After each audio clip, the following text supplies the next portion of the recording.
Hello, Archie Dunlop here with Talking Astrology with Archie on Monday, September the 4th, 2023.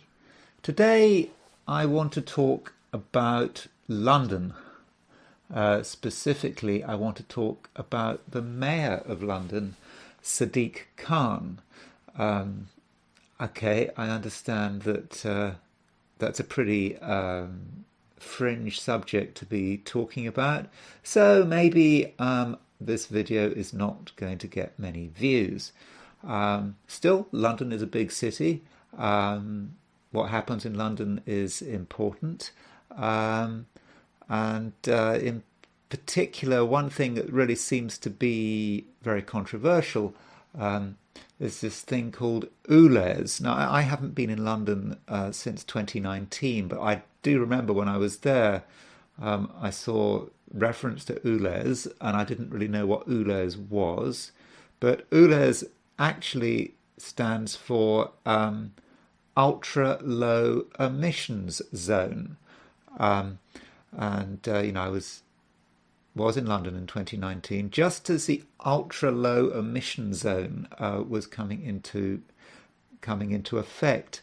Now, what that means is that if you drive in London with a particular car that is not considered to be a low emissions model that doesn't meet particular standards, you are going to have to pay a daily charge, and this daily charge is £12.50.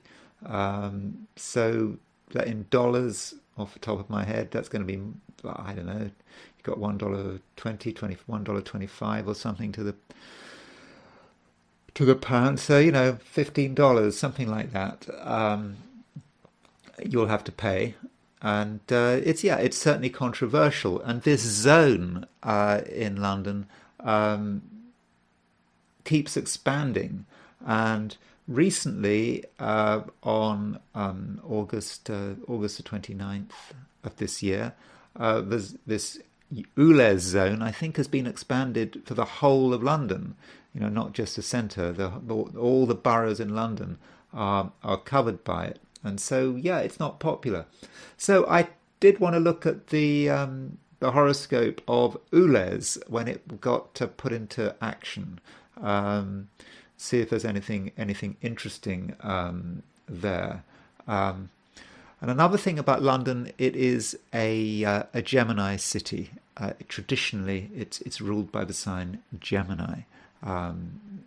There's nothing new about this. In the 17th century, English astrologer William Lilly made it quite clear that London was indeed ruled by Gemini.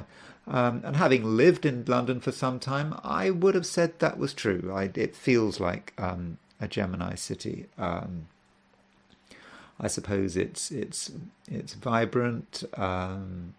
There's a lot of variety in London, a lot of things going on. It's just a place for Geminis. And I'm a Gemini. Did I like London? Well, when I was there, I thought London was a great place, even though I'm a bit of an introvert. In fact, I'm a complete introvert. But before I talk about London and Sadiq Khan, I want to look at what's happening today, which is Monday, September the 4th, 2023. So let's have a look. Here we go. Now, that thing on the top right is a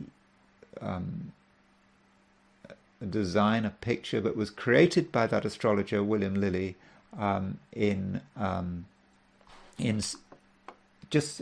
I think it was made in 1665, and the Great Fire of London was in 1666, and so there was a view that William Lilly predicted the Great Fire of London, and so those are the twins, and to symbolise London.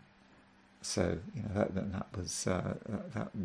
that's further evidence that London is a Gemini city. I think William Lilly got investigated for his prediction that there was going to be the Great Fire in London, and I think he had to go through parliamentary committees and so on. But anyway, let's look at what's going on today. I think today is going to be great. It looks really good. Let me explain why. So if we look at the chart, take the chart for noon, at noon, the moon is still in Taurus, middle of Taurus, 14 Taurus, and it's making a conjunction to Jupiter. It's also making a trine to Mercury. That's good, even though Mercury is retrograde. Or further, the moon is separating from a trine of the sun. And Mercury, of course, by definition, is making a trine to Jupiter. So it's a good day for new starts. The moon applying to that conjunction of Jupiter. If you want to start a new project, it may be a good thing to do. Now, I do understand that Mercury is retrograde, and it's often said that you shouldn't start things when Mercury is retrograde. But I don't know. Mercury is in Virgo, the sign of its, the sign of its rulership. But it's making a conjunction to the sun. The sun is kind of does weaken Mercury. So I'm not saying that you should start anything really important because Mercury is retrograde and conjunct the sun. But overall, for taking gentle initiatives, now is great. I think it's also because this conjunction between the moon and Jupiter and Mercury and the sun, they're in Virgo. So that's very sensible. Moon Jupiter in Taurus, Sun Mercury in Virgo. You've got this trine 120-degree aspect across the Earth signs. So it's really a good day for things that are quite material, that are quite down to earth. As far as relationships are concerned, though, it's fine. I mean, the moon is a planet that I understand, of course, technically it's a satellite, but I'm calling it a planet. The moon is often connected with relationships, getting on with other people. It's the emotional flow, and it's conjunct Jupiter. So that means there is great flow, and then you've got Mercury trine Jupiter. So if we want, Mercury is a planet of communication. So if we want to say something, now might well be the time to do it.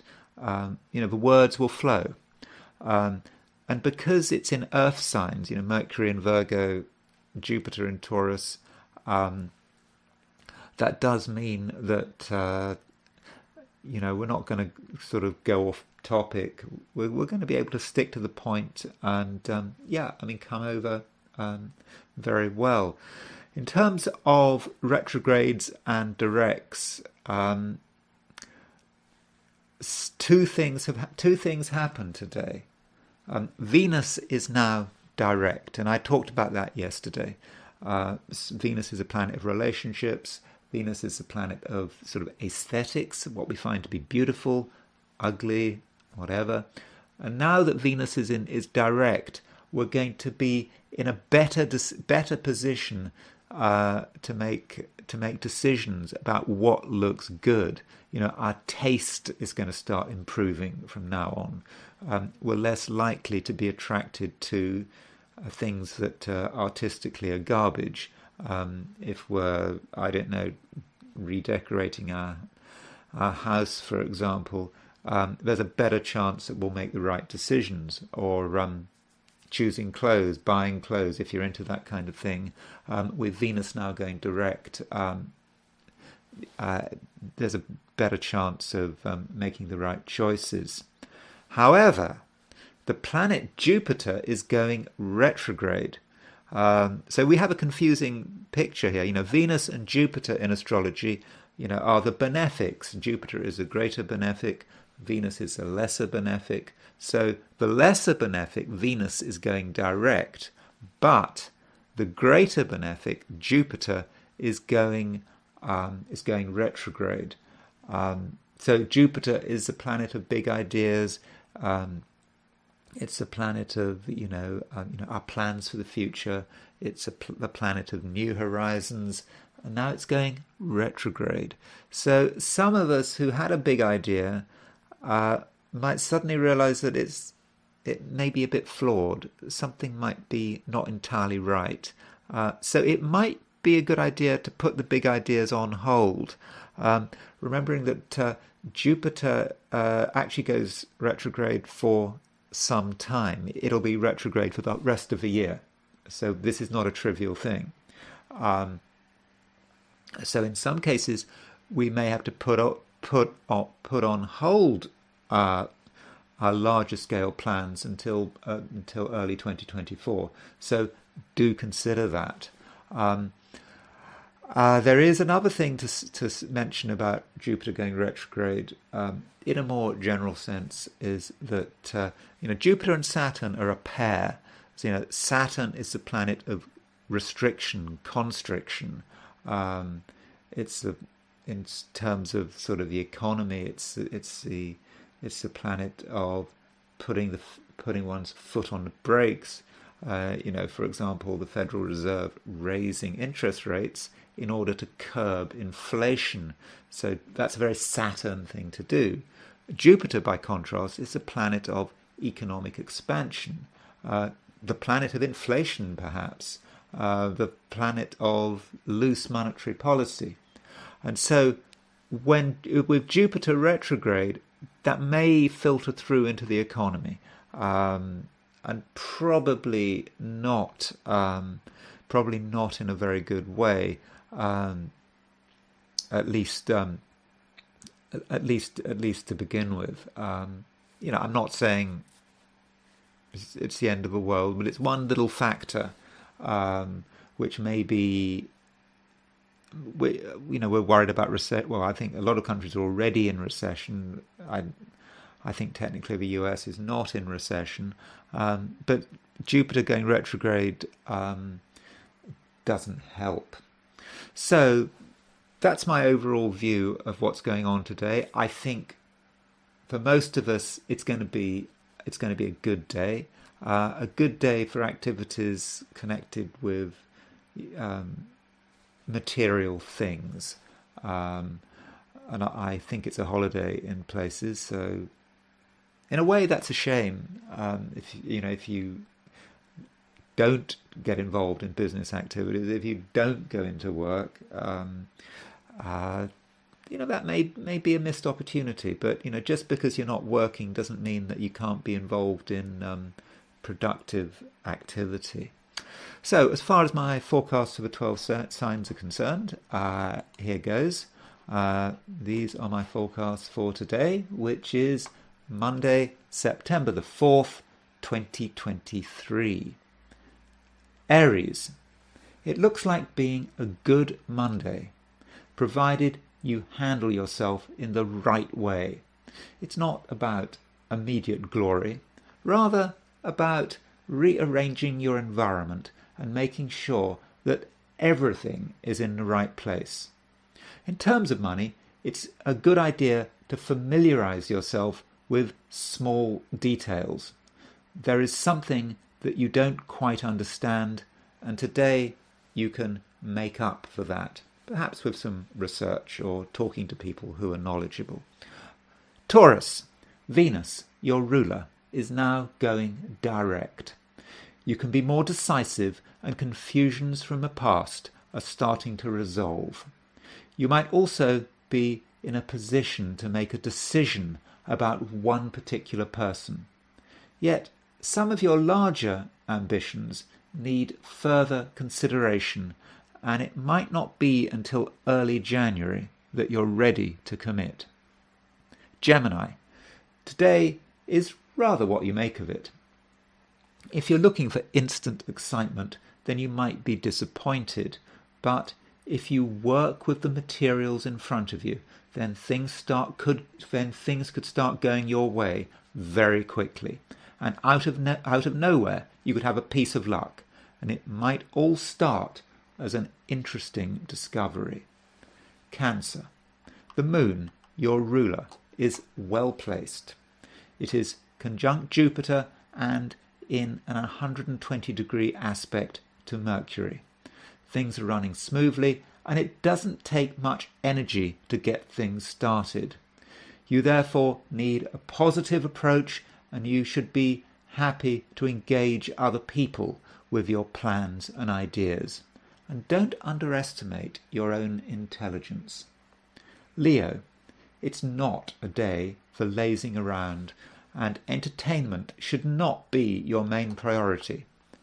There's a conjunction between the moon and Jupiter in a high-profile sector of your solar chart, and if you push forward with your agenda, I don't think you'll be disappointed.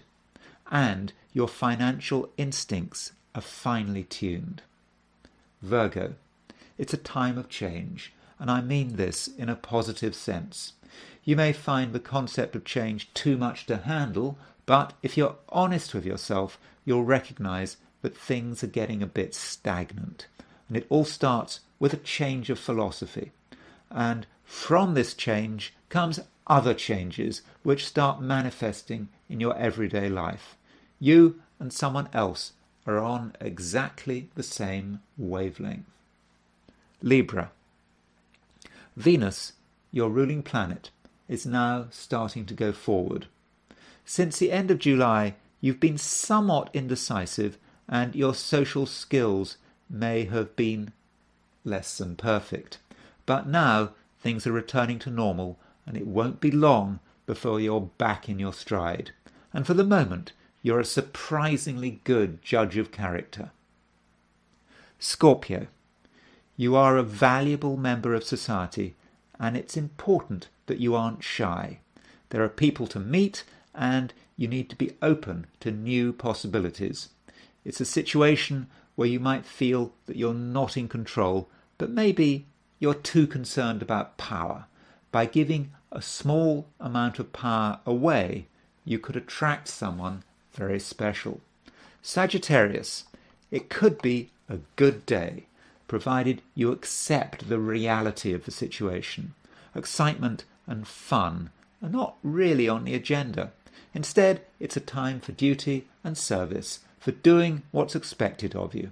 This might seem boring, but actually it's a way forward. You come over as being dependable, and this gives you new opportunities. Capricorn. You're on great form, and if you make the most of everything available, you should be able to achieve the majority of your targets. And most importantly, you can enjoy yourself.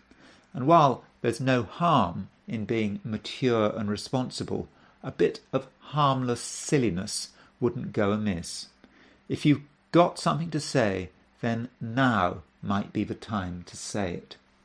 Aquarius. Today, there doesn't seem to be anything bad happening, but you might nonetheless feel a bit left out. Everyone else is going with the flow, but you're somewhat reflective and not quite seeing the point of it all. But it's all for a purpose, and at a later stage you can put your insights to good use. Pisces. You need to accept that on your own there are limits to what can be done. You might be able to gather some information, but I don't think much else.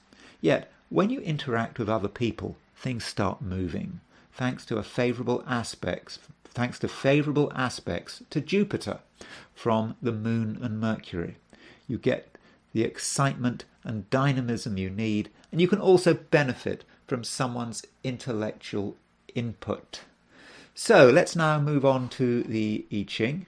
As always, I threw 3 coins in the air and I asked the question, what is Monday going to be like for visitors to my YouTube channel?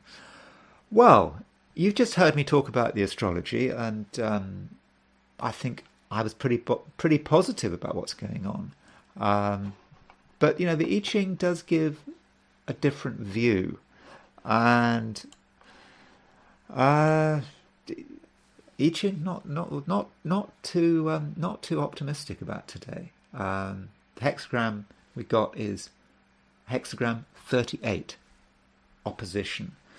So, in spite of all the great stuff going on astrologically, the I Ching has its doubts. Opposition. The opposition means there might be some resistance. We're trying to achieve something, but things just don't happen. There are things in our way. So maybe we need to take a longer term view. If we're faced with a problem, we shouldn't expect to immediately sort it out.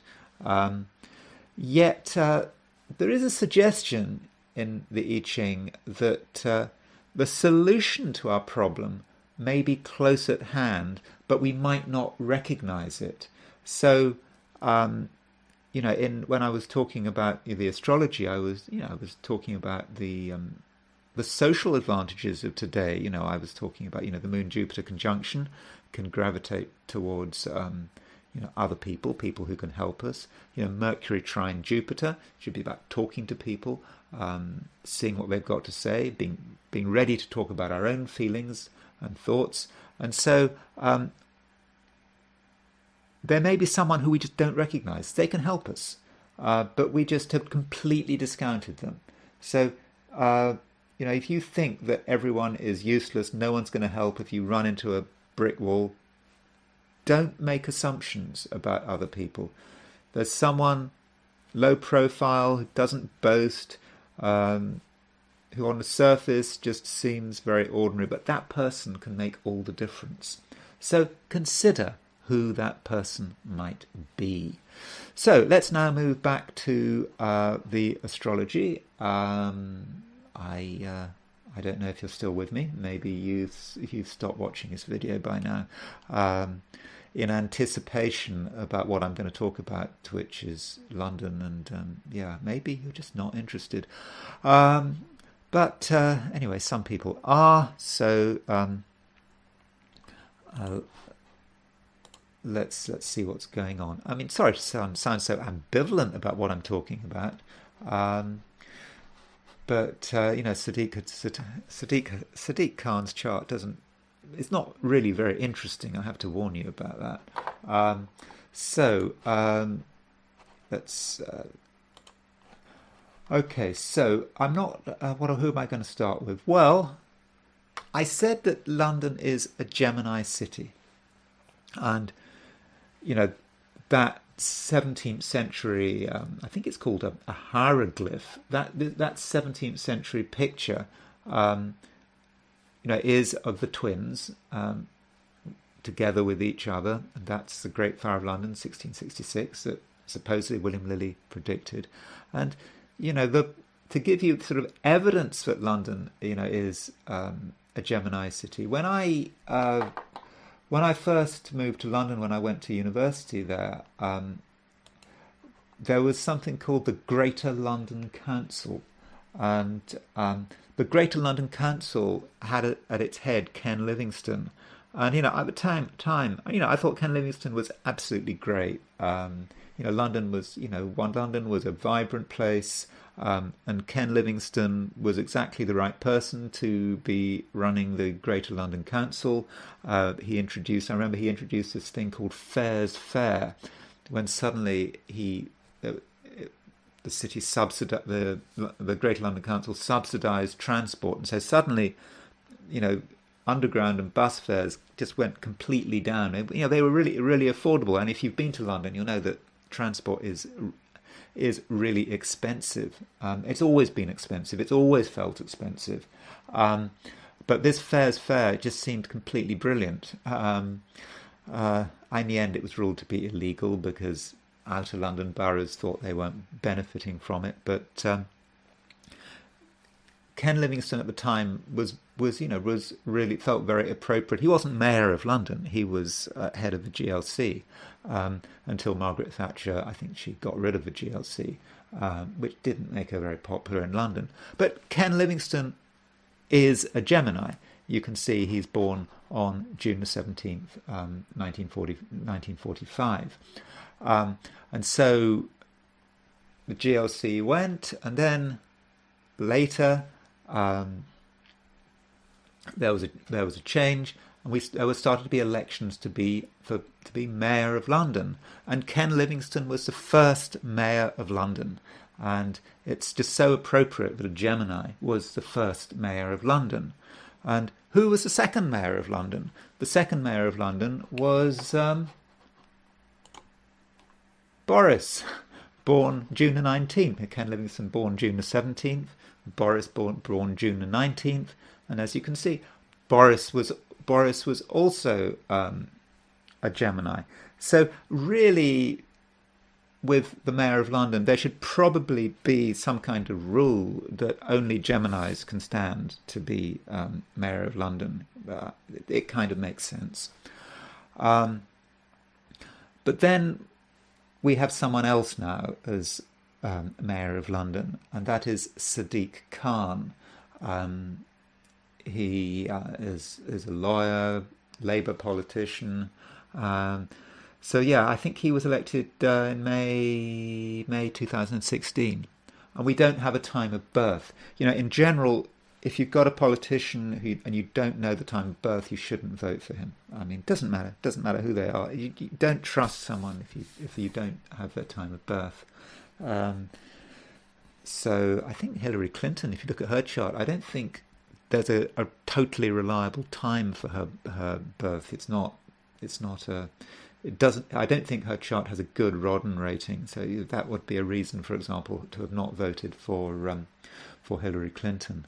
So as far as Sadiq Khan is concerned, here is his chart. He was born on October the 8th, 1970, making him a Libra. So one wonders, how did he get to be Mayor of London? How was he able to sort of climb the greasy pole? I think he was a councillor in South London, I think in the borough of Wandsworth. So I suppose if you're a politician and you're a Libran, it does have advantages. You need to interact with people. It's not about talent. It's about making connections. And so with his son in Libra, that must have been very useful to him. But he's got Mercury in Libra. Again, Mercury in Libra, saying the right things, talking to the right people. But all the while, we've got the moon in Capricorn. So if someone's got the moon in Capricorn, it tends to be about incredible self-interest.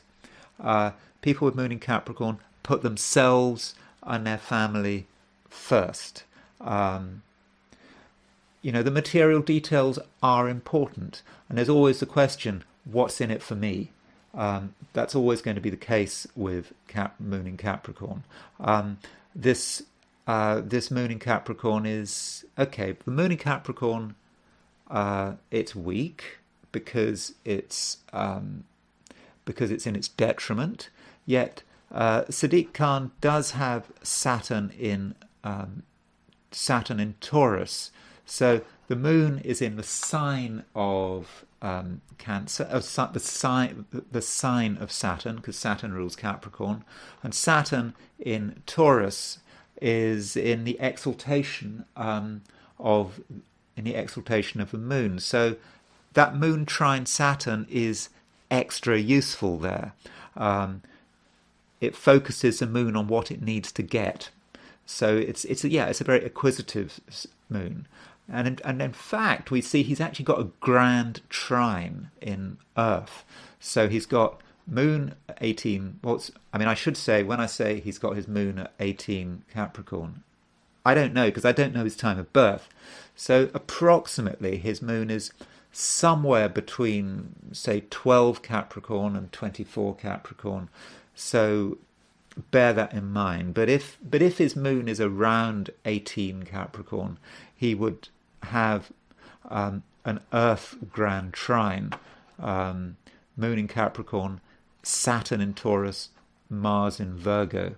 So Earth grand trine, someone again very focused on the material details, very focused on what he needs, what he wants, and has a good idea about how to get them. Mars is moon trine Mars. That's very assertive, can sort of get what one wants almost instinctively. Mars trine Saturn. I talk a lot about hard Mars Saturn aspects. Mars square Saturn, conjunct Saturn, the Mars Saturn midpoint, and how it's associated with death and destruction and all that kind of stuff. But Mars trine Saturn is there's a flow there. It can get what it wants. It can make the hard decisions. It's very disciplined. So I should say, when I'm looking at this chart, I'm pretty much doing it blind, in the sense that, okay, I know he's mayor of London, but I don't really know anything about him. I don't know about his personality. I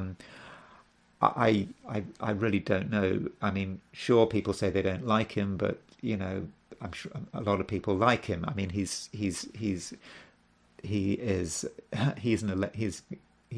must be doing something right, if he keeps getting elected to being mayor of London. Of course, London is a Labour city, has been for some time, particularly with the Tory government. So you could say, well, whoever Labour puts on the ticket, they'll get elected. He's standing again in 2024. So, and I think the assumption is he will get re-elected. Particularly if the Conservatives are still in government, which they probably will be, because I don't think they're going to have an election before. I think they have to have an election I think it's by January 2025. I'm guessing that I haven't really looked at the matter, but probably they won't have an election, or unless, okay, the election could actually be on the same day as the general election, but the mayoral election for next year is I think in May. So I am looking at this chart blind. So I don't know anything about his personality, but just looking at his chart, he seems to be very focused on himself and his own interests. We further see that Venus, he's got Venus in Scorpio. Venus in Scorpio that's not a good place for Venus. Venus rules Taurus. That means that when it's in Scorpio, it's in its detriment. So the two female planets, the two relationship planets, are both in detriment. Moon in Capricorn, Venus in Scorpio. So that doesn't strike me as being very good. And he has Venus opposition Saturn. Venus Saturn conjunction, Venus Saturn aspects are quite difficult. I mean, Donald Trump has a Venus Saturn conjunction, and there's a certain harshness to him. I think you'd agree.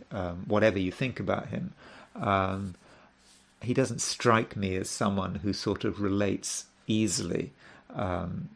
He relates in this sort of big way, making his big speeches to his base, Moon in Sagittarius. But that Venus conjunct Saturn, it's a bit harsh. And Sadiq Khan, Venus opposition Saturn, that strikes me as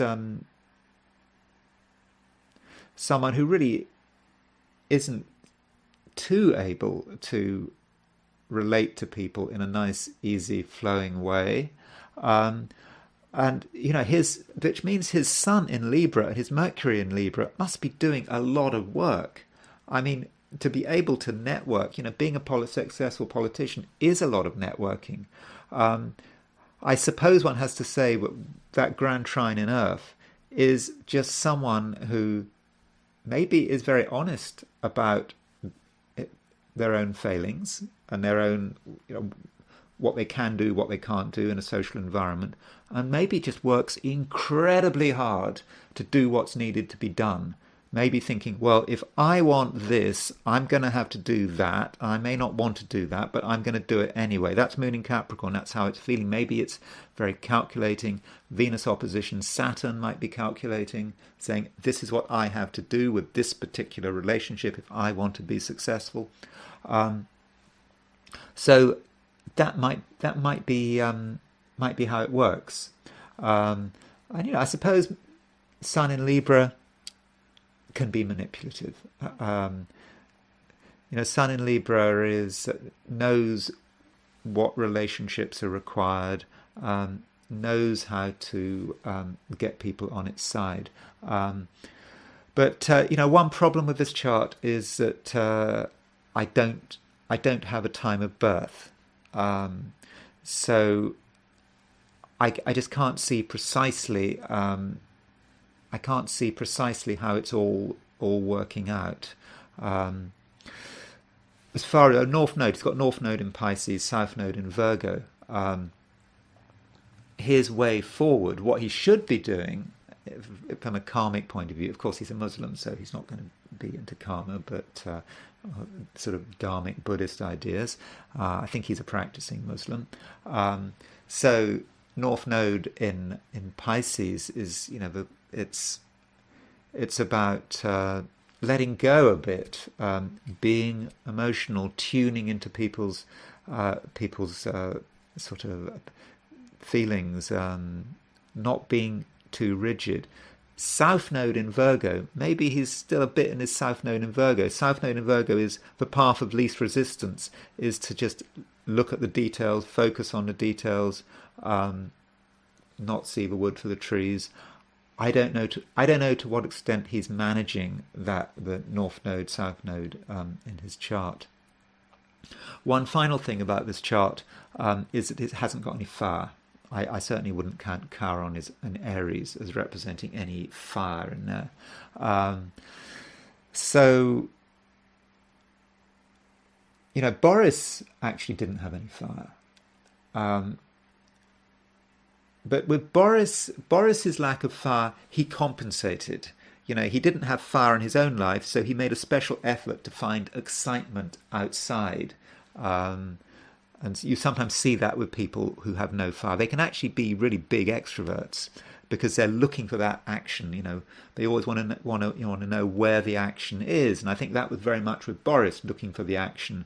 And finally, his final big excitement was Ukraine, seeing all this excitement that he could get involved with in Ukraine, and of course, as a result of that war and his excitement, it's not really an appropriate thing to get excited about and make big commitments and encourage Ukraine to not make peace with Russia. In that case, as a result of what I'm sorry, I'm not going to talk about Ukraine. This is about London.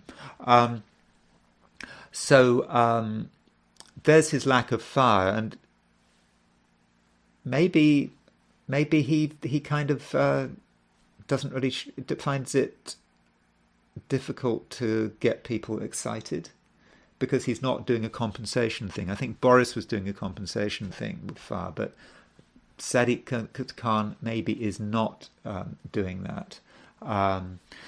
So I think that could be an issue there, and he must be lucky.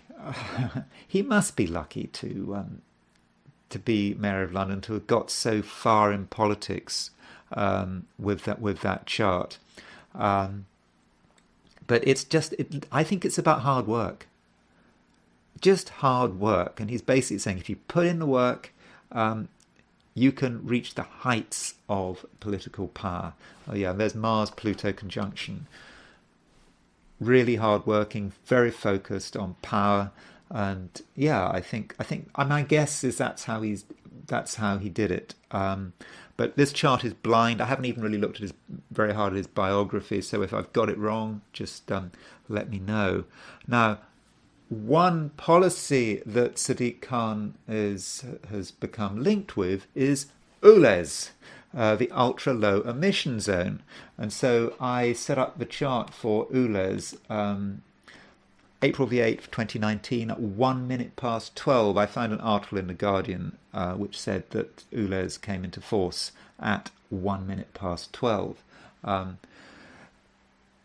ULEZ is incredibly controversial, as you can imagine, having a daily charge on particular types of vehicles.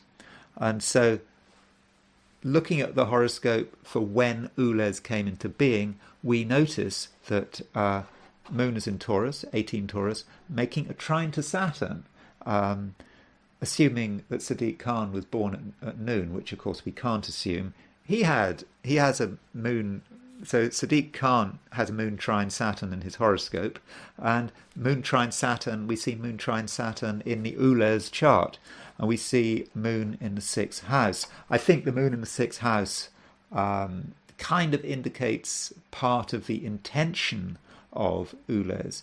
The idea was that if you have lower emissions, it's going to be it's going to help with people's health, with people with asthma.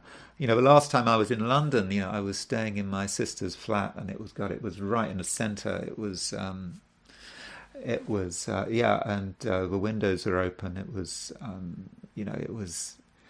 it was close to Baker's. I think it was on Baker Street, and the windows are open. And in the morning, I have mild asthma. Normally, it's not a problem. My lungs really hurt, and so I can understand that. And I was staying. I think I was actually staying there in April 2019. So from my selfish perspective, I could see the advantage of having this. And the moon is in the 6th house, and the 6th house is connected with health. Moon in Taurus, the throat, good to people's throats maybe. I don't know. So perhaps that's good. And the moon trine Saturn, if that is, it's. Okay, it makes, see, there's the moon, it makes a sextile. First it makes a trine to Saturn, then it makes a sextile to Mercury. That's probably quite good, that the moon is making those good aspects as it's leaving the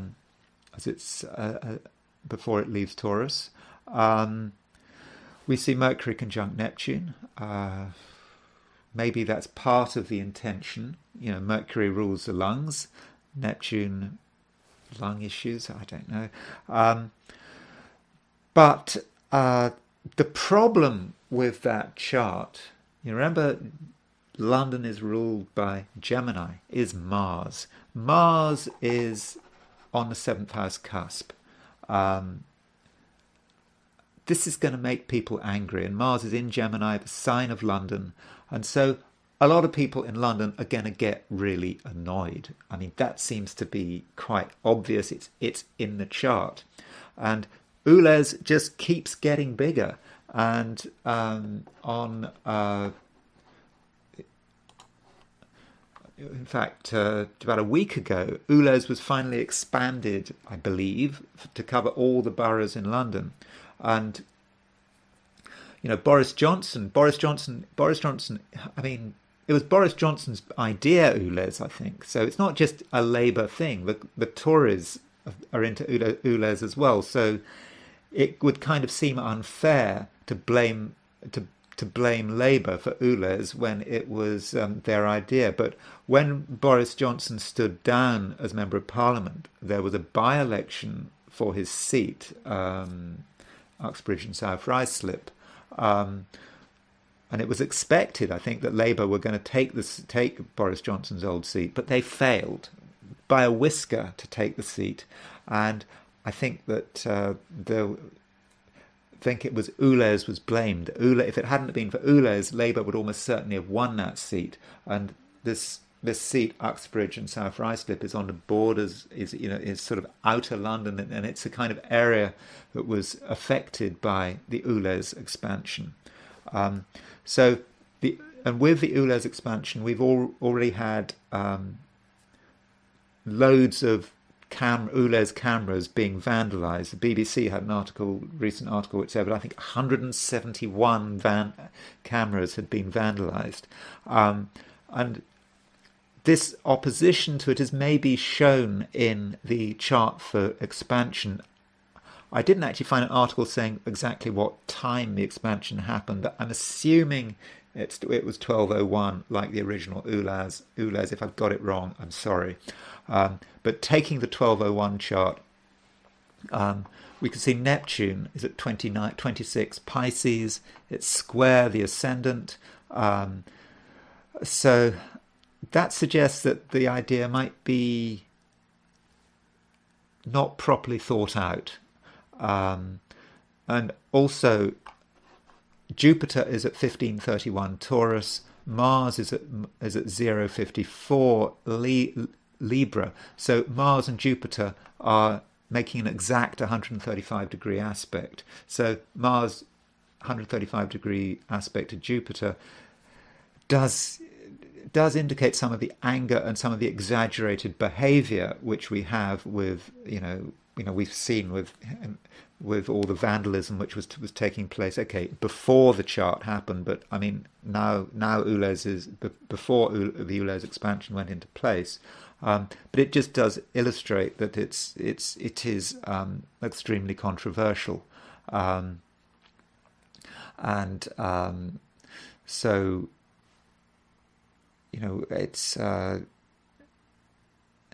it's going to be problematic, and it's going to remain as, I think, a big political issue. Yeah, as I said, Sun had just made an opposition to Saturn, so not as straightforward as the original ULEZ.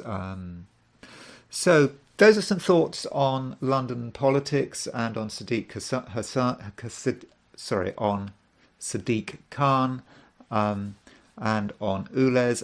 I don't live in England, I don't live in London. I feel somewhat removed from what's going on in the UK, so I'm really sorry about my lack of knowledge. But nonetheless, I hope you found that useful, not too boring, particularly if you're outside the UK. But if you're living in London, these are very important issues. Anyway, thank you for listening, and I will talk to you tomorrow.